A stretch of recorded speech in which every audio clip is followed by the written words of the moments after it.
आगे बढ़ते हुए अब बात करेंगे। हम जानते हैं जिस प्रकार से पश्चिम बंगाल में विधानसभा चुनाव नजदीक आते जा रहे हैं। जी हाँ, आज से कुछ ही दिनों के बाद 23 अप्रैल को पहला चरण है मतदान का। तो इसी बीच कोलकाता में भारी मात्रा में बेहिसाब नकद जब्त किए गए हैं। जी हाँ, पुलिस द्वारा नकदी जब्त किए हैं, बेहिसाब ब्लैक मनी को जब्त किया गया है पुलिस ने। और ये ब्लैक मनी एक कैब से जब्त किया गया है। विधानसभा चुनाव 2026 से पहले कोलकाता में भारी मात्रा में बेहिसाब नकदी बराबर रूप से जब्त की गई है।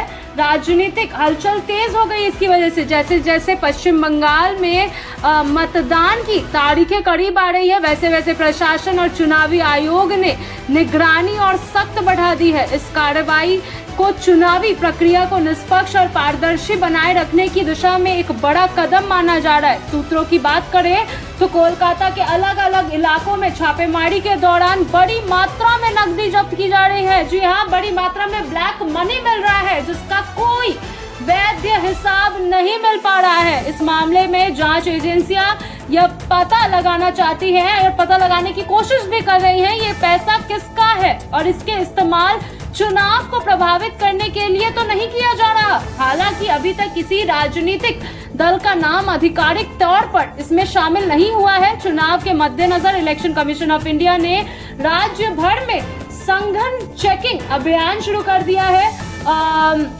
फ्लाइंग स्क्वाड, निगरानी टीम और पुलिस संयुक्त रूप से काम कर रही है ताकि अवैध नकदी, शराब या अन्य प्रलोभनों के जरिए मतदाताओं को प्रभावित करने की किसी भी कोशिश को रोका ना जाए। पश्चिम बंगाल में इस बार मतदान 2 चरणों में होने वाला है।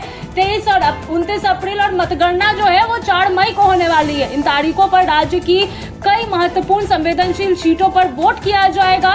इसके अलावा राजनीतिक विश्लेषकों का मानना है कि चुनाव से पहले इस तरह की नकदी बरामदी चुनावी माहौल को और ज्यादा गर्मी से सख्त कर सकती है। विपक्षी दल इस मुद्दों को लेकर सत्तारूढ़ पार्टी पर निशाना साध सकती है, जबकि सत्तारूढ़ दल इसे विपक्ष की साजिश बता सकती है। चुनाव आयोग ने यह स्पष्ट किया है कि किसी भी तरह की अवैध गतिविधि को बर्दाश्त नहीं किया जाएगा और दोषियों के खिलाफ सख्त कार्रवाई ली जाएगी। आयोग की ओर से लगातार निगरानी रखी जा रही है ताकि मतदान स्वतंत्र, निष्पक्ष और शांतिपूर्ण तरीके से संपन्न हो सके। जैसे जैसे मतदान की तारीखें नजदीक आ रही है, राज्य में राजनीतिक गतिविधियां तेजी से होती जा रही है। रैलियां, प्रचार अभियान और रणनीतिक बैठकों के बीच प्रशासन की सख्ती भी लगातार बढ़ती जा रही है।